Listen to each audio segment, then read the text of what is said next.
Here we are at the end of the second day of Automotive Logistics Supply Chain Digital Strategies in Nashville. Right behind me, you see some of the collaboration in action that we've been trying to foster across this event, bringing together teams from across disciplines and supply chain, IT, data.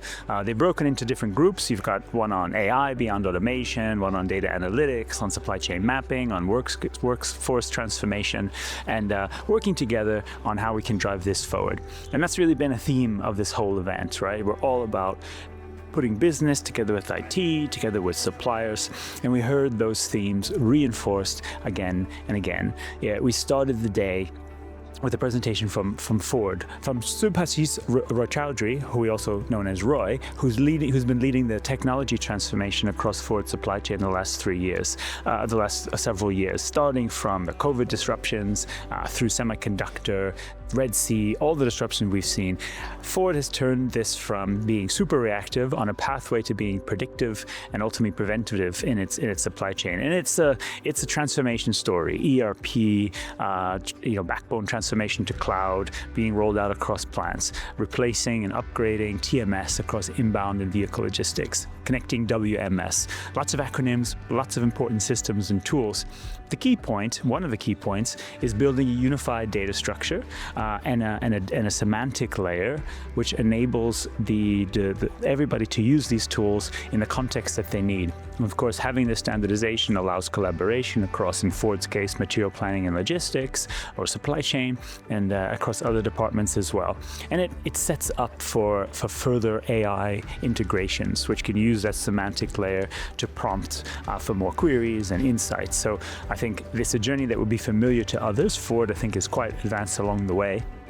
And we also heard from Nissan's director of IT for supply chain management and manufacturing, Steve Smith, really complementing things that Gerardo de la Torre showed us on the first day, how the IT strategy is enabling greater visibility across Nissan, how it's enabling flexibility and innovation, but very importantly, it still needs to maintain and secure the legacy systems that still the backbone of many tools. It may be 40 years old, but it's still delivering a lot of value. And Nissan will eventually replace it, but for now, still needs to make sure that this system is up to scratch. And so Steve really talked about how you build innovation on top of this, how you motivate and standardize and simplify aspects of the system, and ultimately motivate the team to work together on the same goals. One really good example was how Nissan shifted production out of a plant in south of Mexico City to Aguascalientes in such a short space of time.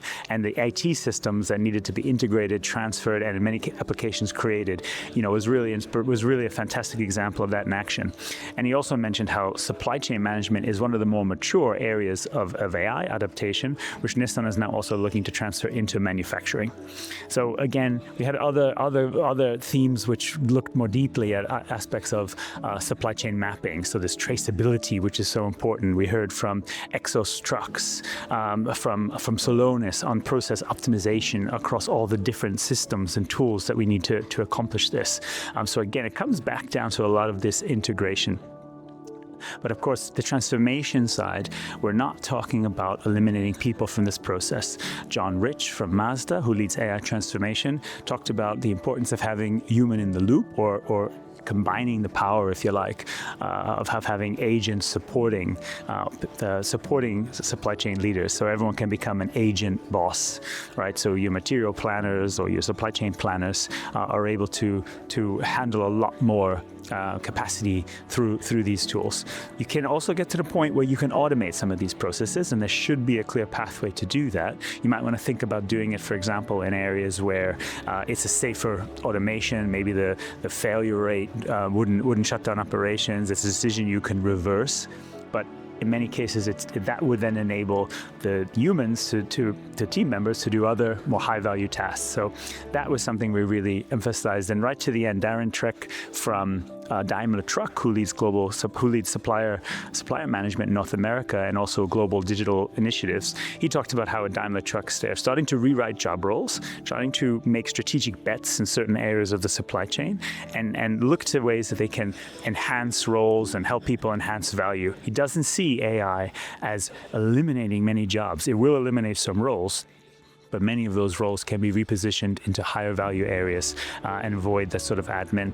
And I think it was a powerful message to end on. We really see AI as super transformative, but also as a way to enhance what we do in the supply chain. I think that's where we'll close it here, and you can see the collaboration, behind me continues. This is a journey; it will continue. There won't be any one answer, and then for sure the technology will change faster than we can keep up. So we're really been glad to share these highlights with you.